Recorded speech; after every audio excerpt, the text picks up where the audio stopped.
ಇದರಲ್ಲಿ ಎಂತ ನಾಚಿಕೆ ಇದೆ ಐನೋರೆ? ಉಳಿದೋಗಕ್ಕೆ ಆಸ್ತಿ ಇಲ್ಲ, ವಿದ್ಯೆ ಬೇಕು. ನಮ್ಮ ಅಪ್ಪಣ್ಣ ರಾಮಚಂದ್ರ ಶಾನ್ ಬೋಗ್ರು ಮಗ, ಜಾವ್ಗಲ್ ಕೇಶವ ಭಟ್ರು ಮೊಮ್ಮಗ.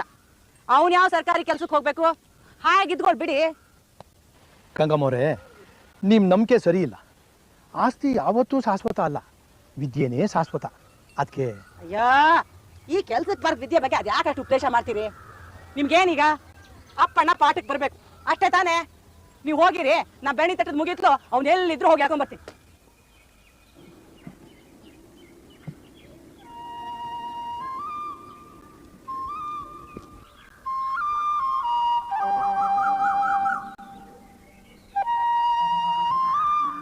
ಅಯ್ಯ, ನಿನ್ ಬುಗ್ರಿನ ಹೊಡೆದತ್ತಲ್ಲ?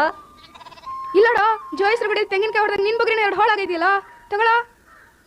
ಏ ಯಾಕೋ ಇವಾನ್ ಬುಗ್ರಿ ಹೊಡೆದಿದ್ದು? ನನ್ ಗೊತ್ತಿಲ್ಲ, ಕೂರ್ಸ್ಕೊಡು. ಅಯ್ಯೋ, ಹೊಡೆದಾಗಿರೋ ಬುಗ್ರಿನ ಹೇಗ ಕೂರ್ಸ್ಕೊಡಕಾಗತ್ತೆ? ನನ್ ಗೊತ್ತಿಲ್ಲ, ಕೂರ್ಸ್ಕೊಡು. ಆಗಲ್ಲ, ಹೋಗಲಿ. ಹಾ, ಆಗಿಲ್ಲ ಅಂದ್ರೆ ಬಿಟ್ಬಿಡ್ತೀನಾ? ಹೊಡ್ಬಿಡ್ತೀನಿ. ಯಾಕೆ ಹೊಡಿತೀಯಾ? ಹೊಡಿತೀನಾ?